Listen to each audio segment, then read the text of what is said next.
My name is Kathy, and ever since I was little, I loved my dad dearly. He was the kind of man who always put his family first and himself last. He made sure my brother and I never lacked anything and took care of my stay-at-home mom too. He would hand over his entire paycheck to her, never complaining even when he didn't have a dime to his name. Thanks to my dad, my brother and I lived fulfilling lives. I thought our family of four would continue to live this way forever. But life can be so cruel. Suddenly, I lost my dad, the man I loved so much. It was just when I was in my senior year of high school and my brother was in 8th grade. That day, like any other, Dad left for work as usual, but then he suddenly collapsed at his workplace and was rushed to the hospital. By the time my brother and I got to the hospital, Dad was already gone. Mom arrived an hour later. My brother and I were sobbing uncontrollably, but Mom was strangely calm.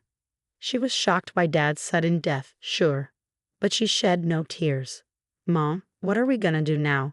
Dad's gone," I asked her. Mom was a stay-at-home wife, which meant she had no income. Without Dad, how could our family survive? But Mom didn't answer my question. "Mom, are you listening? Dad's dead." Then Mom let out a big sigh and bluntly said, "What's done is done. Can you stop crying so loud? It's giving me a headache." Wait, what? What did she say? What's done is done about Dad's death? Sure, no one could have predicted or prevented such a thing. But to talk about Dad, who supported us all these years, like that was just too cruel. For the first time, I felt a surge of disgust towards my mom. I had always felt that Mom was spoiled and overly reliant on Dad. But to maintain her indifference, even in such a situation, Mom laughed scornfully at my glaring face. "What are you glaring at? It's not like it's my fault he's dead." And so our nightmare began. As soon as Dad's funeral was over, Mom started bringing strange men into our home. We were living in a rented condominium, and the room that Dad used to use was taken over by one of these men. Our everyday life took a dramatic turn. Mom and her lover treated my brother and me like nuisances. They would raise their voices at us if anything didn't go their way. Mom just watched with a smirk, never scolding the man. The hellish situation went on for months, and my brother and I were at our breaking point. Mom had always managed all of Dad's salary, saving a portion of it in her own bank account while cutting down Dad's allowance. It seemed she was using that money to have fun with her lover. We couldn't take this life anymore. I had to change our situation for my brother's sake. With this in mind, I decided to look for a part-time job. I was ready to give up on college, planning to work immediately after high school. As I was contemplating all this, a man claiming to be a lawyer showed up one day. "This was commissioned by your father," he said. Before his passing, the lawyer then pulled out Dad's will. Mom appeared taken aback by the lawyer's sudden visit, unaware of the truth he was about to unveil.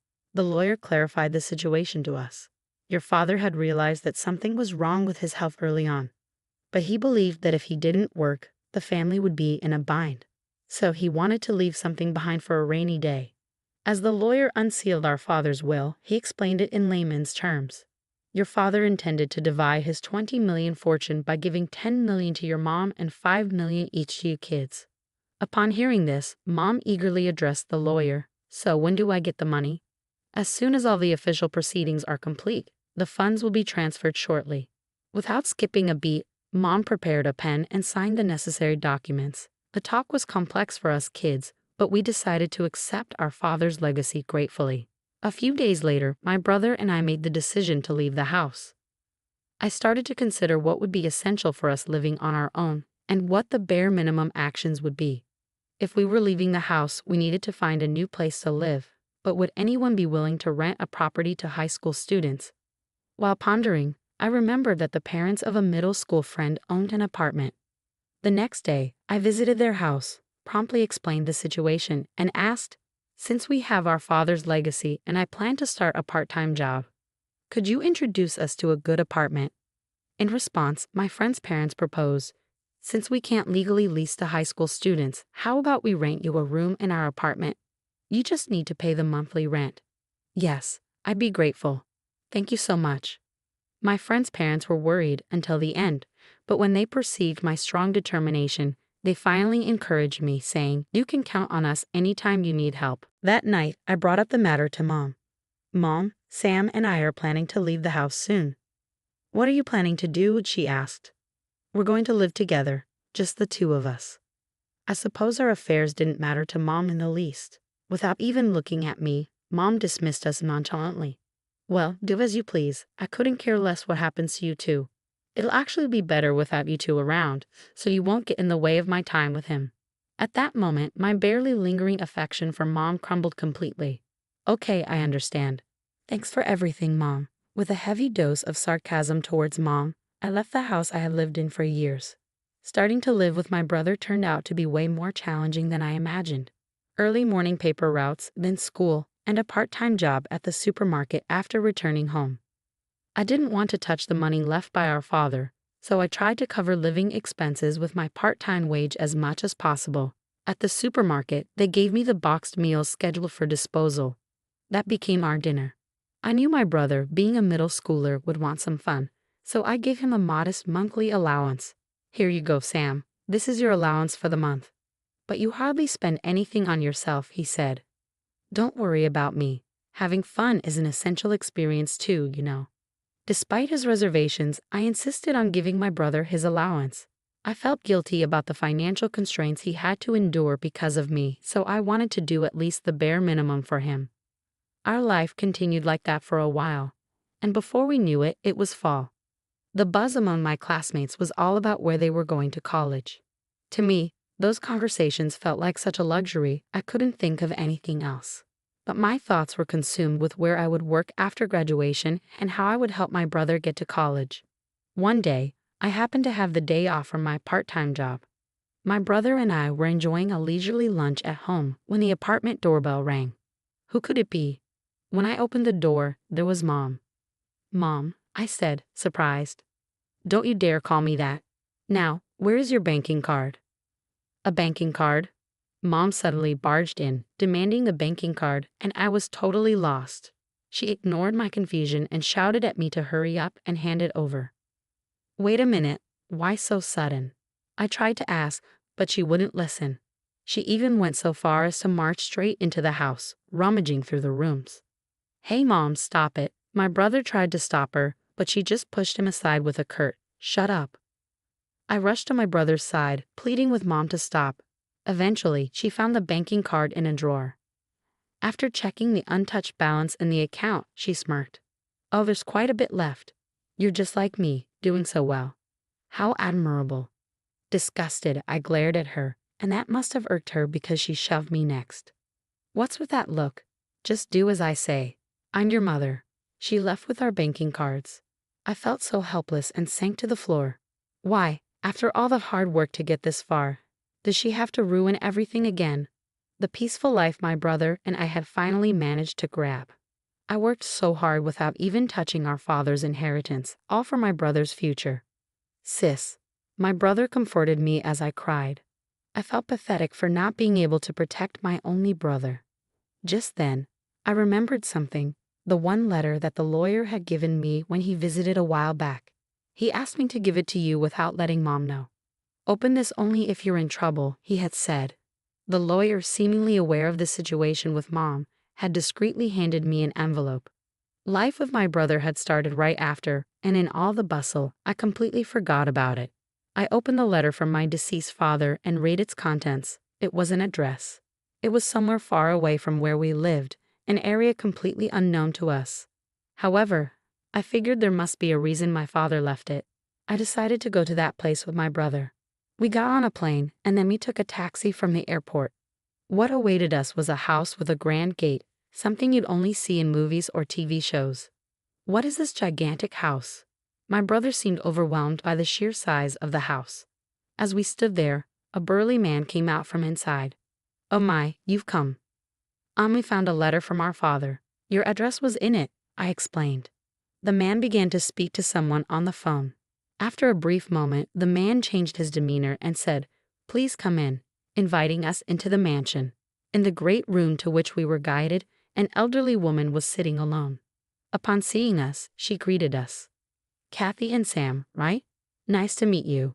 I'm your grandmother." Grandmother. We were shocked and couldn't help but exclaim loudly. We had never heard any stories about our father's family, nor did we even know we had a grandmother. Not just that. But who would have thought that our father's childhood home would be such an impressive estate? Since you've come, does that mean my son has passed away? Her son, that is, our father. I gave a small nod to her. Grandmother, interrupting me, grandmother took out a large bag and handed it to me. This is something your father left with me. He said if they ever come to visit, give this to them. When I opened the bag, it was packed with countless bundles of bills, the likes of which I'd never seen before. Ignoring our surprise, grandmother began to explain. We had a falling out a long time ago, and for a while, we didn't talk at all. But about a year and a half ago, he suddenly showed up and left this bag. According to her, her father's family, in other words, our grandmother, was part of a long-established gang. Our father had refused to take over the family business and had cut ties with his grandmother after a big fight. When we heard it was a gang, it all made sense. That grand entrance. Of course, it was a surprise to learn that our father's family was involved in a gang. This turn of events was just as astonishing. Perhaps our father knew about Mom's cheating habits. Even when it came to the inheritance, there is a limit to what we, as minors, could do. The allocation of the money was likely just for formality's sake. What our father really wanted to leave us was that letter with grandmother's address on it. Our father had been planning this in case anything happened to us. I was moved to tears by our father's kindness. I took the time to explain everything.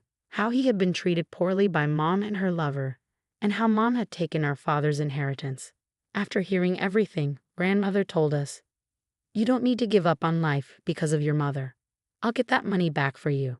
You two need to live your lives with gratitude." We took the bag of money our father left us and returned to our apartment. With this money, I could let my brother go to college as much as he wanted. In addition, our grandmother even promised to pay for my college tuition. Thanks to our father and grandmother, my once abandoned hope of attending college was fulfilled. "I'm so happy for you," my younger brother said, giving me a warm smile. He too must have been holding up for a long time. "Sam, it's thanks to you sticking with me that we got through this." "Thank you," I said, and he shyly sniffled. A few days later, grandmother visited our apartment, returning the banking card Mom had taken from us. She had used one of her employees to locate Mom and get our card back. Indeed, quite the gangster. Thinking about it was a little scary, but amusing at the same time. "I made that woman promise she won't bother you two ever again. You can live in peace now," grandmother said. "Thank you, grandmother." "But how?" I asked. "That's not something children need to worry about. From now on, live your lives to the fullest," she said before leaving, giving us those encouraging words. There's a postscript to the story. Mom's lover. Actually, he was after Mom's money. When grandmother took back the bank card, he promptly dumped Mom. Having exhausted our father's inheritance, Mom is now desperately searching for a job. A woman who has been a housewife all her life from now on will undoubtedly be challenging.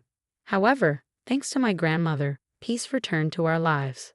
I passed the entrance exams for my first choice university and am still working part-time, trying to avoid using our father's money as much as possible. I later entered the workforce and my brother started college. Now that we've reached this point, we're safe. Childhood was long and tough, but there were kind adults watching over us. Our father's lawyer, the couple who rented us the apartment, our gangster grandmother, and our beloved father. "Dad, we're off." Every morning, my brother and I pay respects to our father's portrait. We'll keep supporting each other, so please watch over us from heaven, Dad. Somehow, it felt like Dad's portrait was smiling.